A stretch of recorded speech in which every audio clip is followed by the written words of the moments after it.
Hi, it's Robert Mendelson, Fractional CMO here in beautiful Montreal, welcoming you to another episode of the Fractional Pros Canada podcast.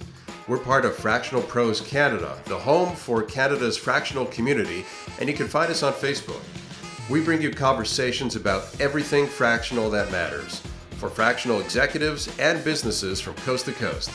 Think of this as your go-to spot for real talk, practical wisdom, and strategies you can actually use, all without the corporate fluff and with plenty of Canadian content. Whether you're a fractional pro or a business in our great country of Canada and beyond, this conversation is for you. Grab your espresso and let's dive in. Welcome to the Fractional Pros Canada podcast. I'm your host and fractional CMO, Robert Mendelson, here in beautiful Montreal. And joining us today from just down the road in Calgary, Alberta, is Kristan Strate, President and CEO of Synergy HR Consulting, a firm she's led for over 16 years. She's a certified human resources professional, a certified executive compensation professional, and is on a mission to help businesses scale by treating HR not just as a support function, but as a strategic driver of business success. She's also the founder of frankhr.io, a tech-enabled platform designed to bring high-level HR tools to small businesses who aren't quite ready for a full department. Kristin, welcome to the pod. Thanks, Robert. Glad to be here today. And you nailed that intro. Well, thank you. It took me hours. and I didn't use any AI. That's why it took so long. Kristin, you've been running Synergy HR since 2009, so that makes you a bit of an OG in this space. Yeah. And I remember in our chat when we spoke a few weeks ago, you said that if you could go back and talk to your 35-year-old self, you would say, stay small and agile. Don't hire employees because they are a pain, which is quite the admission from a career HR expert. So how do you reconcile that sentiment with the work you do helping people manage teams every day, which of course are full of people? Wow. I wish you had sent me these questions beforehand if I'd known that was going to be your opener. Well, that's exactly why I didn't. So way to put me on the spot. I think managing people as a business owner, it's your, if you can nail it, it's your greatest superpower. And if you can't nail it, then you need to put people around yourself that can. And the reason why I say that is I think as an entrepreneur and a business owner, managing people is not my superpower, but I can tell you all day long how to manage your own. And I know how to do that. I know what the formula is. But for me personally, it's not my superpower. This is why I would say to consultants that are out there that are doing sort of what I do, business to business, service-oriented business, really think about how you want to invest your time and energy. I love helping business owners unlock their secret to success. And inevitably, the secret of success is empowering and engaging your people. So I'm really good at that. I'm really good at helping other people with that. I'm not really good at doing that myself. So one of the things that people sort of catch in my backdrop is this insights discovery. This is me. I'm a fire engine red at the top. I'm super optimistic. And this is the people. I love to serve people. And it's not that I don't love to serve people. It's just that I'm a driver and a business owner and an optimist at heart at the end of the day. Okay, and not to be mistaken for a traffic light. No, not, it's funny. It's really funny. This is a really powerful communication tool. And the interesting thing is this is me and this is my husband. So you can imagine the conversations we have. And just so you know, the blue is an orientation to detail. So a lot of engineers, geologists, data analytics people love to get into the detail. So, and I'm opposite. All right, and for those who are listening and not watching this on YouTube, you'll have to go and check out this part of the pod on video so you can see what Kristin was holding up. It's worth a look. Yeah, Sorry, it's the insights discovery paradigm for communication. And it's interesting what you said, Kristin. It reminds me of a swimming coach that I still know him. I just haven't spoken to him for years. But I know he's been a swimming coach for decades. And he told me once, that he never gets in the water, and he's actually a terrible swimmer himself, but he's a really good swimming coach. Yeah. Thanks for that reframe, Robert. That's good. Yeah. That's Yeah. exactly the way to put it. I'm very good at um, understanding the mechanics and execute, just like your swimming coach. Execution is just my weak point. That said, I have a really fantastic team, so I've been able to scale um, uh, effectively because I have people around me that pick up where I leave off. It's kind of like a reframing of the saying, it takes a village to raise a person or a child. So it's just kind of in a business context, it's kind of the same thing. It's you're better off having that village, in this case being the team of other professionals around you to help support you to get your job done and help you do what you do best as well as you can. 100%. And we're also always coaching leaders to understand, like be sort of inward thinking and think about who you are, where your strengths and weaknesses are, and be humble about where your weaknesses are, and then hire for where you're weak, right? So that's like a constant theme in our conversations with our leaders is where are you weak? Let's just find somebody to fill that gap. Don't try to be something that you're not. And for years, I tried to be something that I am not. And I'm not a great people leader. I'm 100% a visionary. I'm 100% a bit of a, call it a Pied Piper or whatever. I can really rally people around me and have a really great strategic conversation. But when it comes to making sure that operationally, the people are doing what they need to be doing, I'm a better tactician than an executor there. You're clearly somebody who's very comfortable being vulnerable, admitting, these are the areas that I'm weak in. But not everybody is like that. How do Yeah. you approach that when you're working with somebody who, their weaknesses are screaming out to you, but when you put that in front of them, they're just in complete denial? Yeah, that's a really good question. I think at the end of the day, that's where being a great coach comes in. And so if you're familiar with the coaching methodology, it's all about asking questions and getting people to self-reflect and go, oh yeah, I do this. And so through coaching methodology, you can work with leaders that might be a little bit blind to where their weaknesses are.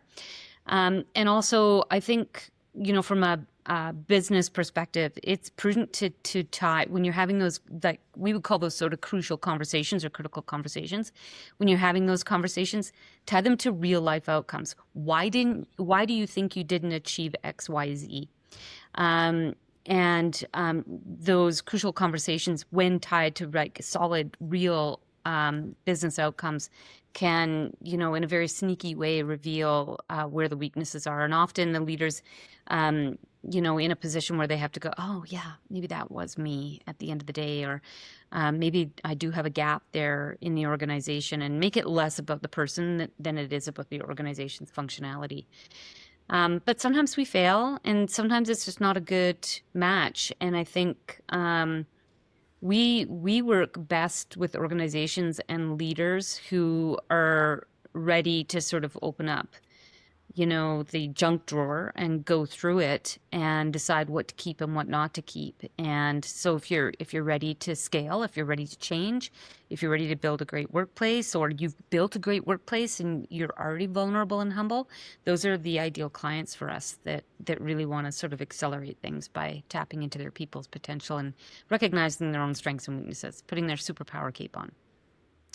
Yeah, and I imagine, you have those clients who are like the ideal clients. They're open, they're ready for change. That's why they're inviting you in.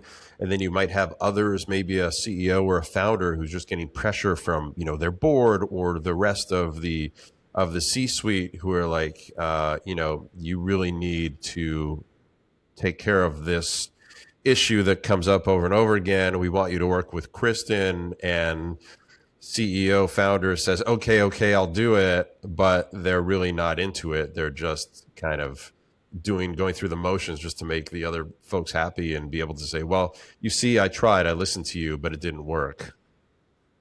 Yeah, I think those are the CEOs that can't get out of their own way, right? They become a bottleneck for the organization. And to be honest with you, I think probably 5 or 6 years ago, I was one of those CEOs. and just couldn't see my way around, my own way of blocking progress. And I'll tell you a story. I went in 2020 to Florida with my daughter. She's my youngest daughter is a horseback rider, and she was riding down there. And I had my team was smaller then, probably about 4 or 5 people on my team.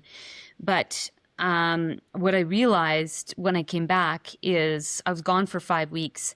Nothing had been done. Nothing had moved forward.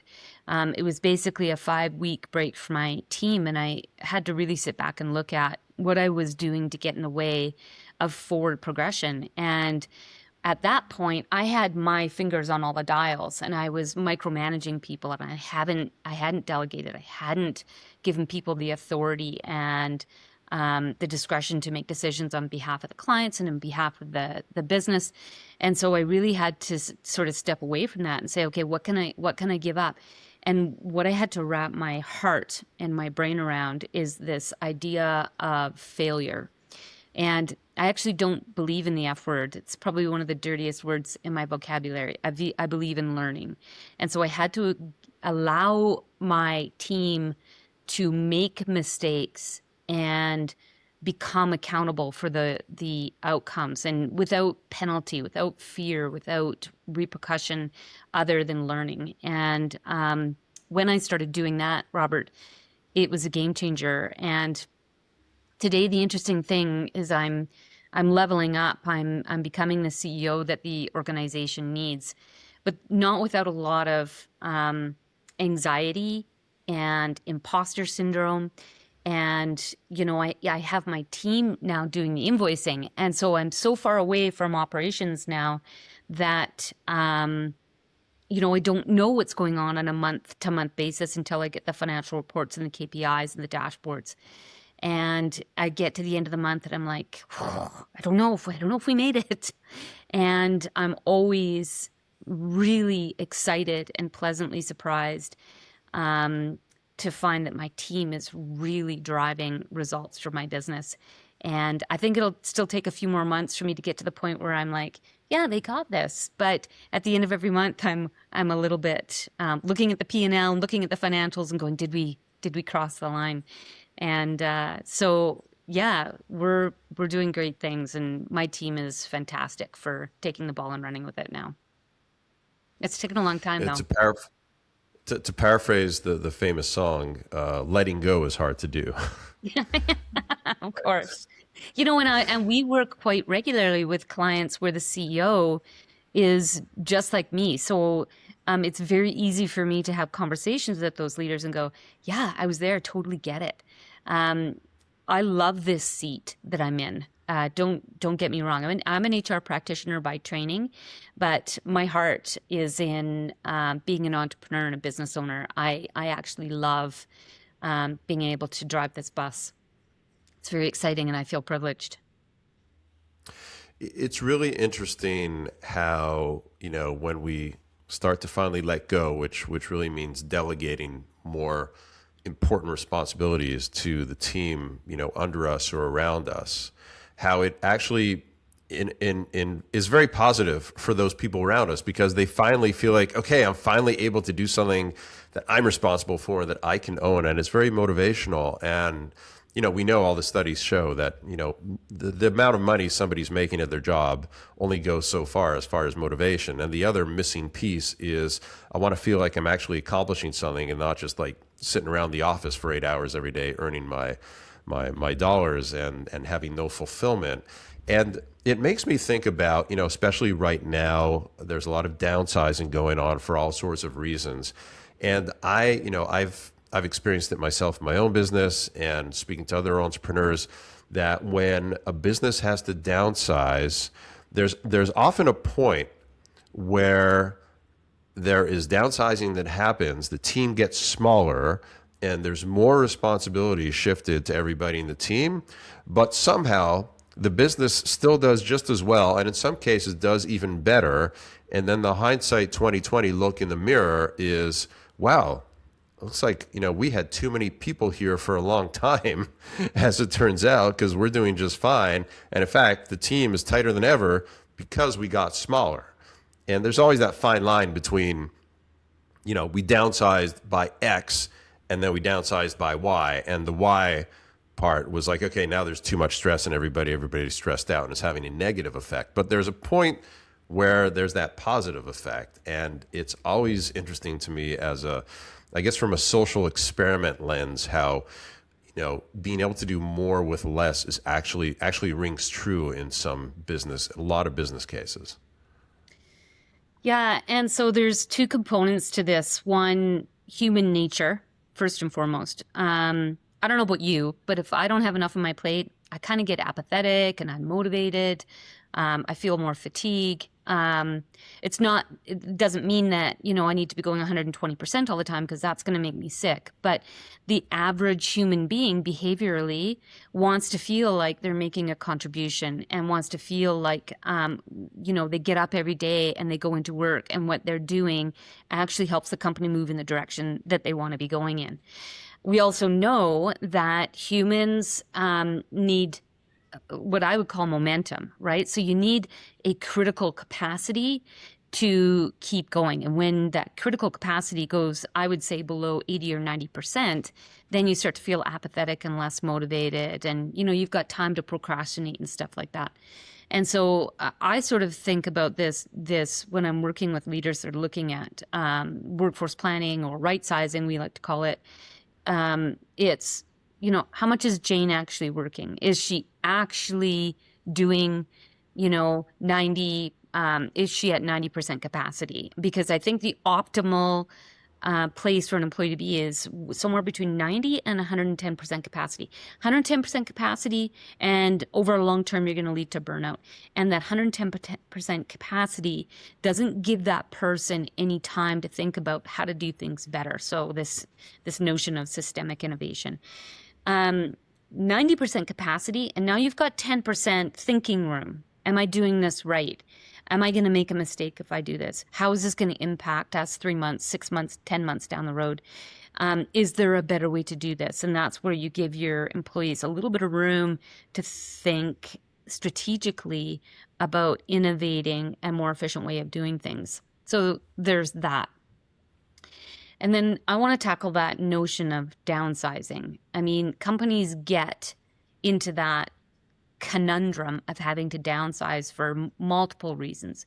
But one of the frequent reasons we see is that they don't do proper workforce planning in the first place. And so they get busy, they hire, and then, there's economic cycles. They start to experience a little bit of a plateau or a little bit of a downturn, and they go, ooh, we have to pull back now. So what we promote with our clients is, in addition to regular annual strategic planning, do a right sizing exercise every fall or 2 or 3 months before your fiscal year end. Go through a process of going, do I have the right people on my bus? Are they in the right seats? Are we going to be able to achieve our next year's goals with this team? And if not, what positions do we need to fill? Is there the possibility of using existing capacity within inside the business to execute those positions, or do we need to go out and hire? Hiring should be sort of the last thing on your workforce planning list. And you should only be hiring for talent that is going to fill a critical need, not just short-term, but long-term. You can hire short-term with subcontractors, or short-term, you can fill up people's capacity to 110%. So we promote this whole idea of right sizing, and right sizing is taking a critical look at your workforce on an annual basis. And if there are people on your team that don't belong there, then exit them humanely. And if there are people on your team that are underperforming, but they're good people and they fit well with your culture, then ask yourself what is their true superpower, and are they in the right position? We see a lot, Robert, where people, go, I'm going to be a supervisor or a manager or a leader.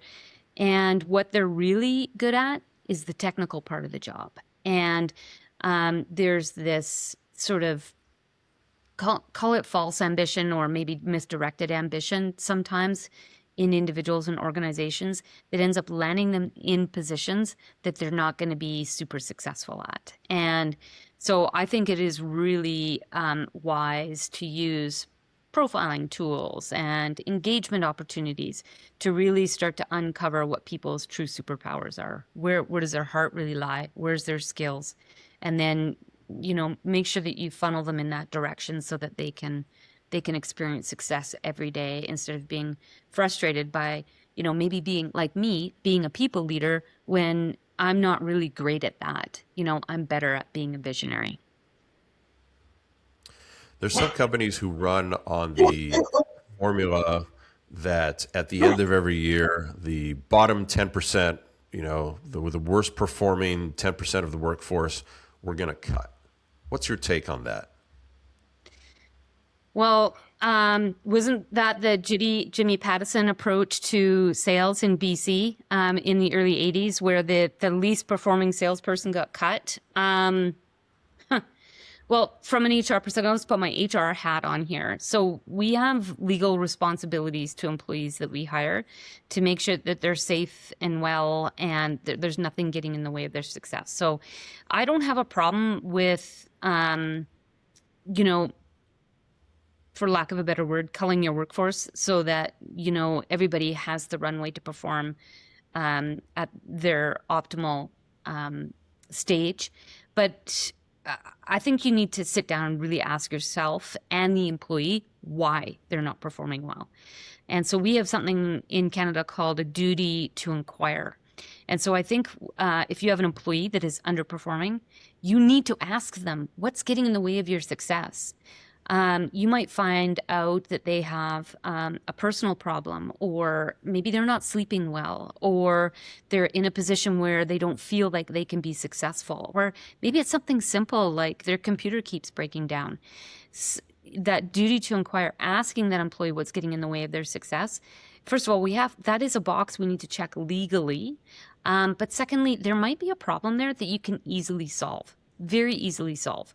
Like by getting them a new computer or getting them some software training. Or maybe this is an opportunity to move them into a position where they can be super successful. And the other side of this is maybe there's an opportunity to take a very, very humanistic approach to this and go, look, I know you're having problems in your personal life or you're not sleeping well. I'm going to send you to a sleep clinic and we're going to get that assessed for you. Or I'm going to give you some time off so you can deal with your personal situation so you can show up to work with happy, healthy focus on your work. And so I don't believe that it's just a matter of taking the bottom 10% and getting rid of them. I think we have a bigger responsibility from a human perspective to find out really what's getting in the way of that person's success before we cut that lifeline for them. Now, over the years, you've seen the industry shift from traditional outsourcing to, the more recent wave of fractional leadership. Talk to us about the biggest changes that you've seen in how founders and CEOs are looking at HR these days compared to when you started, 16 years ago. Wow. Well, that's a huge question. So, so I've been around in the HR world for probably close to 30 years now. And, we know every 5 years or so there's like a hot topic. And recently it's been DEI, and, that's been blown up summarily in the last 12 months. And I think there's a value proposition there, a business-based value proposition. But ultimately, we see these waves go like this. And sometimes things stick, and sometimes they don't. What we're seeing, I think, in the last 2 years, and it goes, very obviously, AI is definitely taking over the more transactional pieces of HR.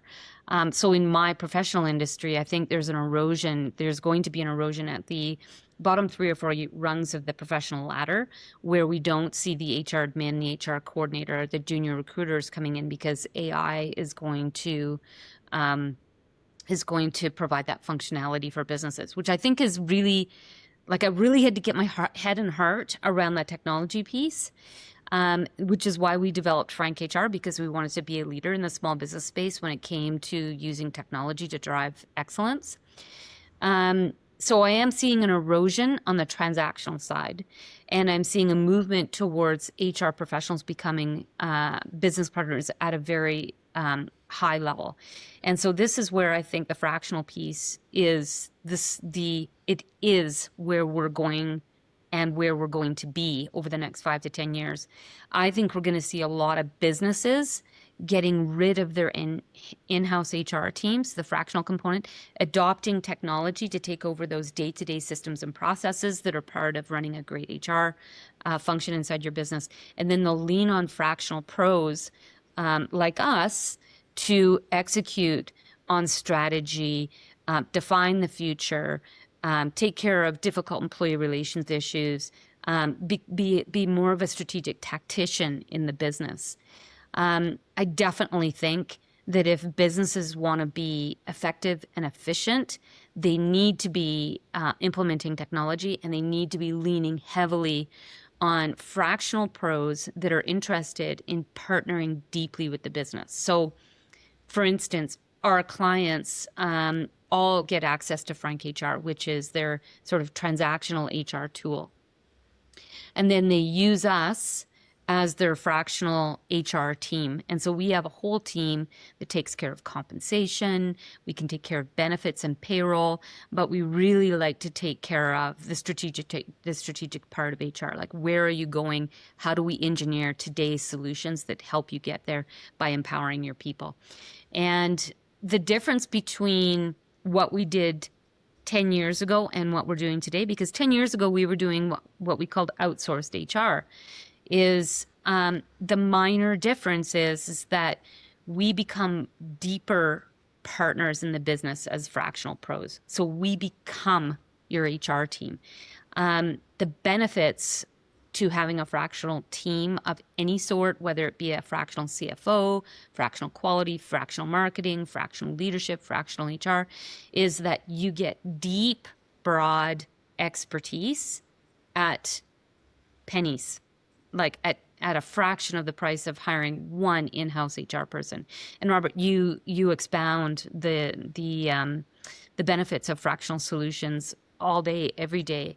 And so we know that, if companies want to be agile and access top talent, that they're going to be moving towards technology and couple that with fractional solutions. And that's what we're seeing in HR. The conundrum for the HR profession is, how do we get brand new HR graduates from, coming out of university and getting to that place where they can be strategists, that sort of business partner, HR manager, SVP, CHRO level type of HR person, if they don't have the opportunity to touch that transactional stuff? That's a question that remains to be answered.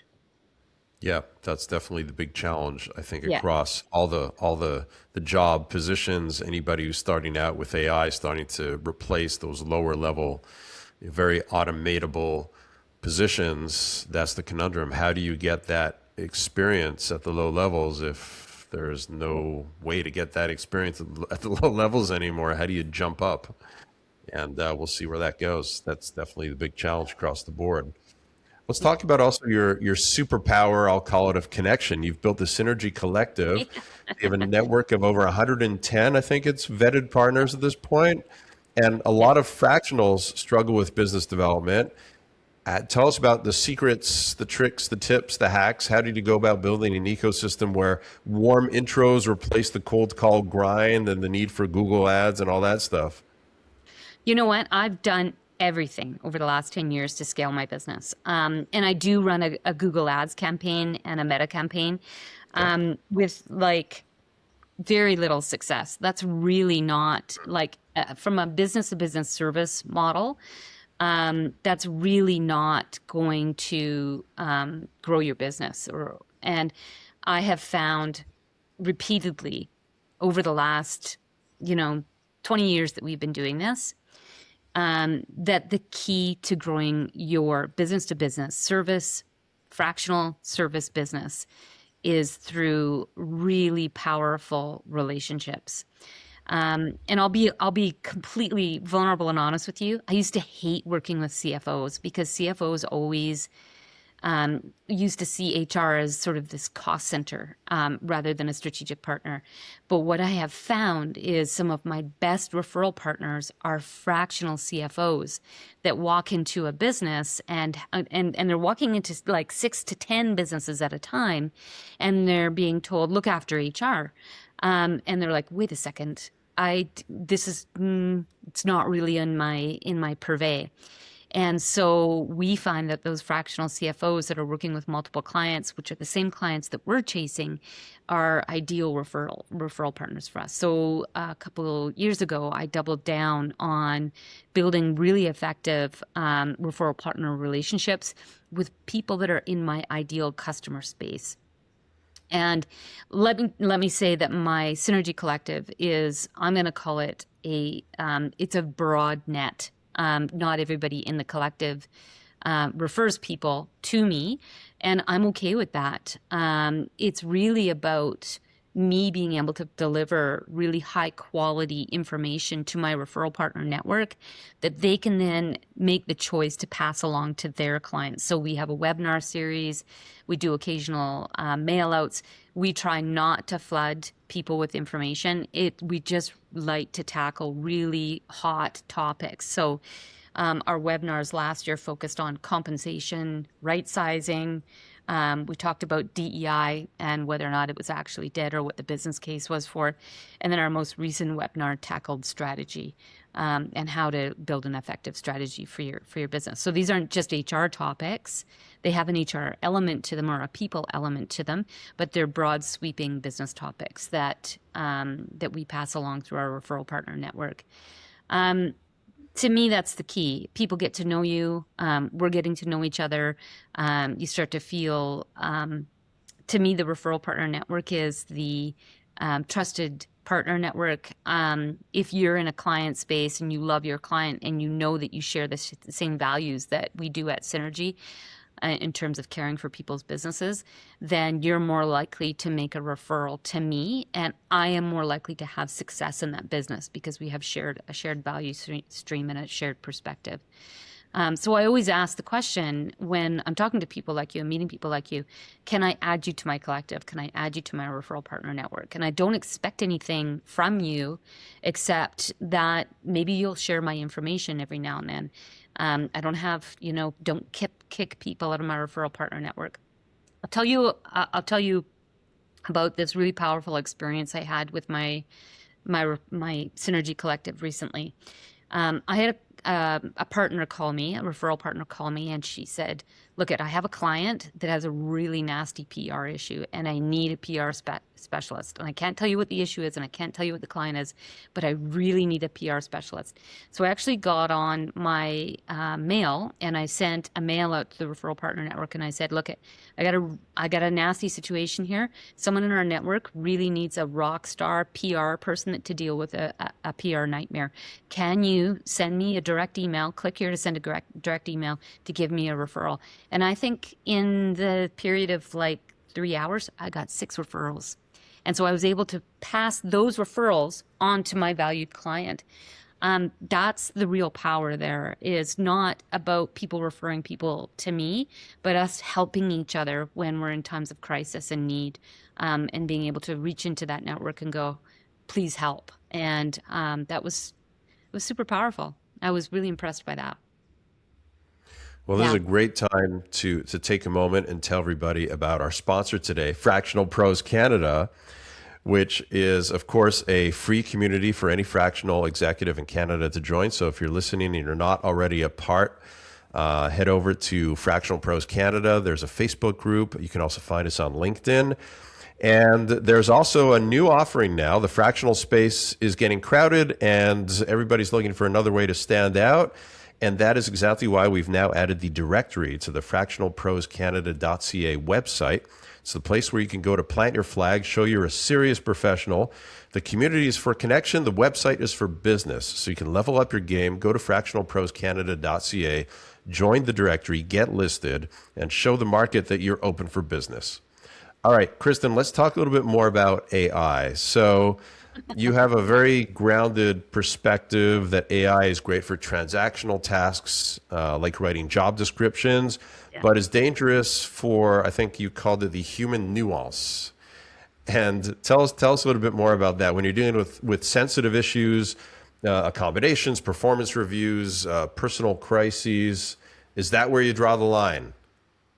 Or is there still Well, value that AI can add there? so it's really interesting. So, but people are using it for that purpose. And I I was a member of another business forum group recently, and I went to a Christmas party, and I ran into this fella that runs a psychological services firm. So he's a psychologist, and he's got a team of psychologists that are working with people. And he said that one thing that's happening to him is that people are now going to ChatGPT and Claude and basically using ChatGPT and Claude as a psychologist. You know, I had a conflict with my partner. This is what was said. How do I respond to this? What do you recommend? And it's dangerous. We've seen that the AI filters aren't set up to protect people, to protect relationships. We've seen we've all seen the headlines about how AI has impacted people's mental health and well-being. I do believe that, when you're using, for instance, Claude or ChatGPT to solve your employee relations issues, like I have to have a difficult conversation with Kristin. How do I go about this? What the AI tool is limited by is it's limited by the content that the user is feeding it. So the people are not saying, look, I caught Kristin crying and shaking emotionally at the water cooler today. It's not picking up those nuances, and the AI is not in a position to read facial expressions or emotions or really understand the human nuances that bring a whole person to work. And so I really think that that's it's a dangerous part of using AI to solve your human problems. And I think that for business owners who are managing people, I think this is where it's prudent for AI to go, hey, you know what? You probably need to talk to an HR pro or a lawyer or a marketing specialist, and talk to them about how to really tap into the psychological or the human nuance side of this. And AI is not trained to redirect to a human. It's trained to redirect to AI. So, when I'm talking to someone that, we used that example earlier about, cutting the bottom 10% and this whole notion of this duty to accommodate. What we really should be doing is sitting down and having person-to-person real conversations with the people that we're working with to find out how to tap into their superpowers or help them solve their problems or remove obstacles to their success.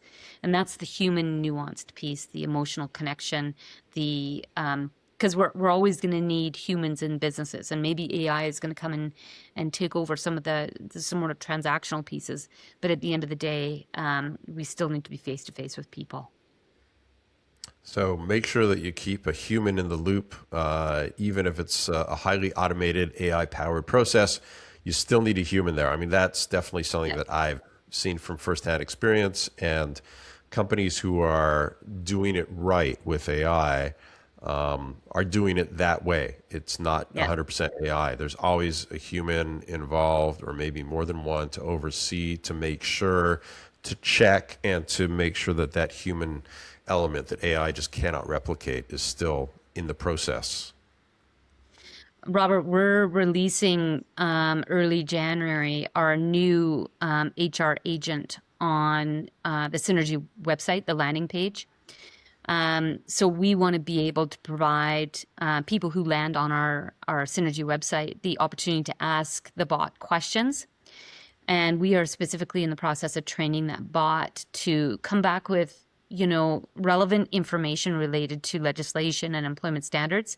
But anything that becomes more human nuanced is to redirect to a professional. And so we know that people can go to ChatGPT and ask these questions, and but we're training our bot slightly differently to make sure that those human nuances are collected, and that people are redirected to the proper support at the end of the day, so that they're not destroying their business or wrecking lives while they're making these decisions, that they're still being human about their human interactions. Yeah, and you're certainly right on trend to start putting Mm-hmm. out there an HR specialized agent. I think we're going to see a lot of that in 2026 going forward. I mean, that's what a lot of businesses are doing. Even it's interesting from what I've seen from the marketing side is what's starting to replace, so-called lead magnets. A lot of B2B marketing has traditionally been, all right, my lead magnet is a white paper. Well, white papers are going away, and what's being replaced with is, an AI agent that you can talk to and get information from, get the information that you want. So instead of, the white paper presents information that I think you want to read, now I've got an AI agent who's an expert and is ready to share with you the information that you want. And you just ask it. So it's really interesting shifts going on to see how AI is starting to play a role in the customer journeys and in the HR and in every single different discipline across the fractional spectrum and business spectrum is super interesting. Yeah, 100%. And you just revealed my new marketing strategy for 2026. It's not just the referral partner network; it's the the AI agent. So we'll see how that works. I've thrown a lot of Yep. mud at the wall. Not all of it is stuck. So Well, that's what iteration is all about. That's what being agile is all about. And speaking of agile, I remember when we spoke, you kind of predicted that shared services like HR, finance, legal, safety are all shifting towards fractional models for agility.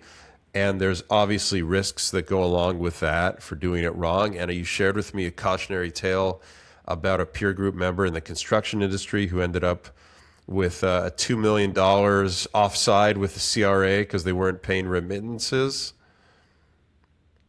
yeah, scary stuff, that's for sure. I think that it's prudent to always keep a handle on those nuances in your business, and so there's a difference between delegation and abdication, right? And so abdication is, here, go do this, I'm not going to follow up with you, just get it done.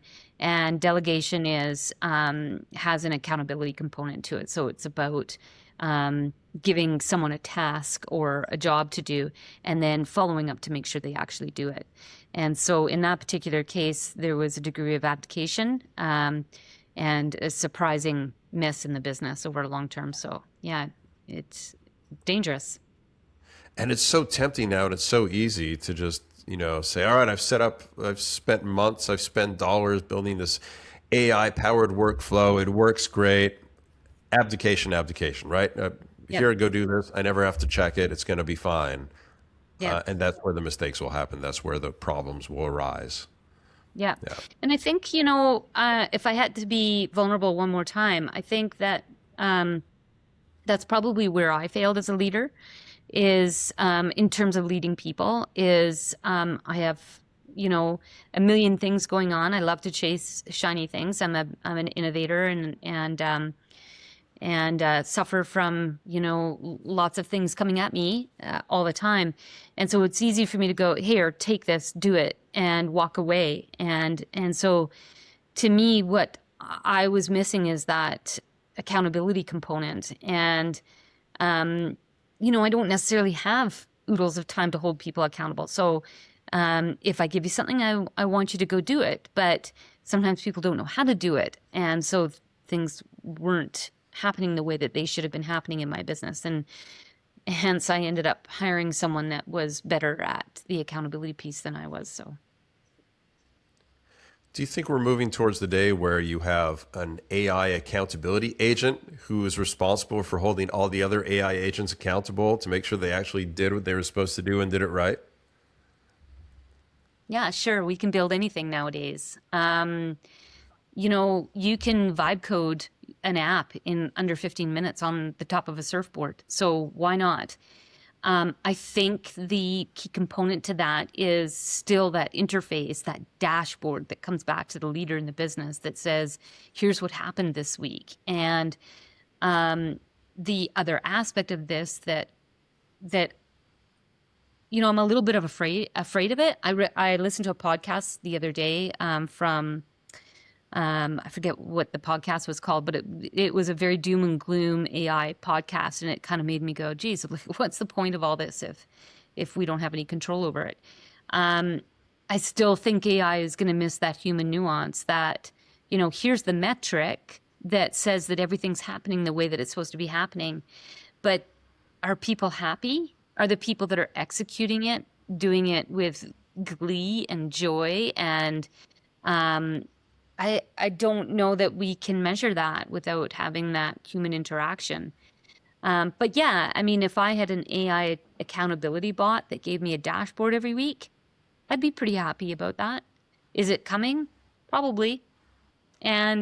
But I gotta say, because I'm in human resources, that you've gotta be focused on the human component of your business as well.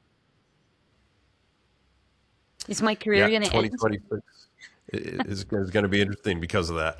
It's just And so is my career interesting. going to end eventually? Yeah, maybe. But hopefully because I chose to retire, not because AI put me out of business. Right. Ends for the right reasons. Yeah. All right. Well, speaking of ending, Kristin, let's wrap it up with the final question that we always ask our guests here on the Fractional Pros Canada podcast. If you could put one message on a billboard for millions of fractionals and business leaders to drive by every day and see on the highway of life, what would you put on that billboard? I would put one word on that billboard, and I would put the word listen. Just listen. Listen. Yep. Powerful. Yeah, listen to your numbers, listen to your people, listen to what's going on, hear the story, get curious about it. But listen, because if you listen, all the answers will be revealed. I should take my own place. A great way to end. Kristin, thanks so much for sharing with us today. Thanks for being so vulnerable and sharing some expertise and some great takeaways. Really appreciate it. And thank you so much for joining us here on the Fractional Pros Canada podcast.